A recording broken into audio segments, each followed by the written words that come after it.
Bordeaux So Good, le festival de la gastronomie, revient ce week-end pour sa 4e édition avec un programme très très riche. On en parlait hier sur TV7 avec plein d'événements dans plusieurs lieux de la ville, notamment au Hangar 14.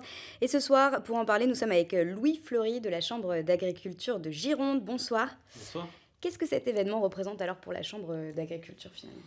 Alors depuis le début, depuis la création de ce salon du festival Bordeaux So Good, la Chambre d'agriculture a toujours été persuadée de l'utilité justement de mettre en avant la gastronomie, l'art de vivre du Sud-Ouest, et qui plus est donc avec nos producteurs présents sur les événements. Alors on va voir cette année, il y a des nouveautés sur notre présence, mais l'idée vraiment de dire que ce sont nos produits, nos producteurs qui permettent ensuite à nos chefs talentueux de pouvoir mettre en avant les produits et puis donc faire la renommée de Bordeaux et du Sud-Ouest. C'est un peu mettre de côté le côté un peu bling-bling qu'on aime voir chez les chefs pour mettre en avant finalement les producteurs qui font tout le... Voilà, alors je ne sais pas si c'est le côté bling-bling, mais c'est vrai que souvent ce sont les chefs qui sont mis en avant, les stars justement sur la construction. Mais comment vous faites concrètement pour mettre en avant vos producteurs, les produits plutôt que les chefs ? Alors, bon, déjà, les chefs, la grande majorité des chefs sont vraiment très attachés à leurs producteurs. Ils ont une relation avec leurs producteurs, ils aiment bien aller voir les éleveurs aussi, ils sont fidèles. Et ils mettent beaucoup en priorité, ils mettent beaucoup la qualité du produit, la proximité, savoir d'où vient le produit, comment il a été cultivé, ou si c'est un animal, comment il a été élevé. Donc cette relation, elle a toujours existé. Après, maintenant, la question, c'est de savoir comment est-ce qu'on met un peu plus le projecteur sur nos producteurs. Donc on a des filières de qualité qui existent. Alors si on parle d'élevage, voilà. Donc on a la Bazadaise, on a la Blonde d'Aquitaine, on a l'Agneau de Pauillac, qui sont vraiment des labels reconnus et qui plus est par les grands chefs. Et donc, avec ces labels de qualité, on peut mettre en avant le travail de nos producteurs et aussi la richesse de nos territoires, ici en Gironde et au niveau de la Nouvelle-Aquitaine également. Est-ce que c'est donc un moyen d'inciter à consommer local ? Oui, tout à fait. Alors, les chefs l'avaient bien compris depuis longtemps, c'est-à-dire que partout en France, ils aiment bien être rattachés à un producteur et être en lien direct. Et c'est vrai que ce besoin est grandissant, c'est-à-dire que les consommateurs, on le voit, actuellement, il y a les états généraux de l'alimentation qui sont menés au niveau national.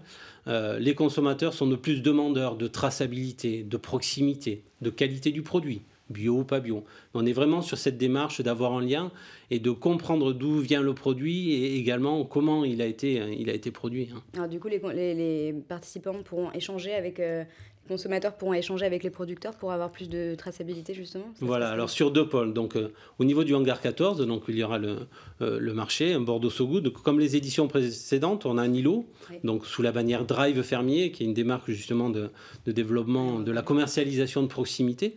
Donc, où on a une dizaine de producteurs qui vont être là pendant la durée du salon, qui vont proposer leurs produits. Il y aura aussi également des dégustations et qui pourront échanger directement avec les consommateurs sur leur manière de produire, leur proximité, où ils se situent. Voilà, c'est vraiment le vivet fermier pour ensuite proposer à ces consommateurs de venir chez eux. Voilà, aussi qu'on continue à voir sur la production.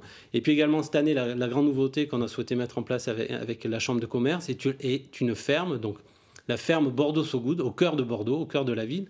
Donc cette ferme éphémère se tiendra le samedi, de 10h à 18h, sur les quais au niveau du marché des Chartrons.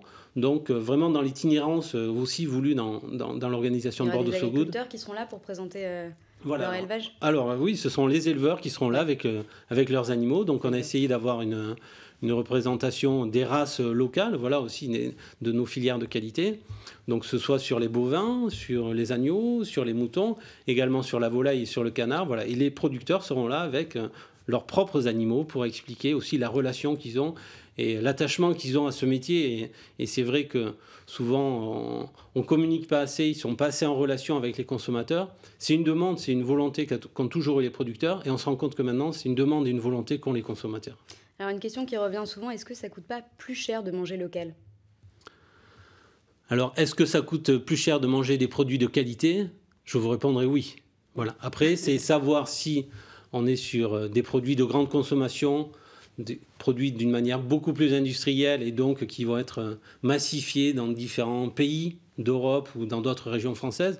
C'est vrai que nous, ici, en Gironde, à Bordeaux, et d'où l'intérêt de Bordeaux So Good, en Nouvelle-Aquitaine, on est attaché à produire des filières de qualité. Donc, qui dit filière de qualité, dit aussi des coûts de production, des obligations, un cahier des charges, ce qui fait qu'effectivement, manger des produits de qualité coûtera toujours plus cher que manger des produits industriels. Ça, c'est évident. Voilà. Vous sentez qu'il y a une demande quand même de plus en plus importante de la part des consommateurs pour manger local Par Oui. exemple, avec le drive fermier, on en parlait juste avant, ça se développe de plus en plus. Ça se développe de plus en plus, on l'avait bien senti donc depuis plusieurs années où à la Chambre d'agriculture de la Gironde, on avait lancé les drives fermiers. On avait été les premiers à lancer en France. Maintenant, il y en a plusieurs centaines qui ont été repris dans tous les champs d'agriculture de France. Donc on sent bien ce besoin, cette envie d'être en contact direct. L'avantage, et c'est pour ça que le drive fermier marche, c'est qu'on est vraiment à la croisée des chemins avec les drives de la grande distribution que l'on connaît, les sites de vente en ligne, on parle souvent d'Amazon ou de sites de vente en ligne, et aussi la relation avec le producteur. C'est-à-dire que quand les consommateurs vont chercher leurs produits le vendredi sur nos sites du drive fermier, les produits sont remis par les producteurs. Et il y a un échange qui peut se mettre en place, long ou pas long, suivant la volonté du consommateur. Mais il y a vraiment cet échange et ces discussions. Peut-être pour terminer, un petit mot sur un herbicide dont on a beaucoup parlé récemment, le glyphosate. Sur TV7, on en a surtout parlé par rapport aux viticulteurs, mais peut-être votre réaction en tant que représentant des agriculteurs? Alors moi, je ne suis pas le représentant des agriculteurs. Il faudra en parler avec les élus qui représentent nos agriculteurs et plus principalement nos viticulteurs. Ce que je peux vous dire, c'est qu'au niveau de la Chambre d'agriculture et des viticulteurs et de la profession bordelaise, ça fait des années qu'on travaille à la réduction des pesticides, des produits phytosanitaires. Là, sur le glyphosate, il va y avoir une décision européenne qui va être prise. Je pense qu'on aurait souhaité que ce soit une décision mondiale, justement, pour qu'ensuite, une fois que le glyphosate sera interdit, que l'on puisse être en concurrence loyale avec les autres pays producteurs. Voilà, sur le glyphosate, on attend les positions sur les délais qui seront posés.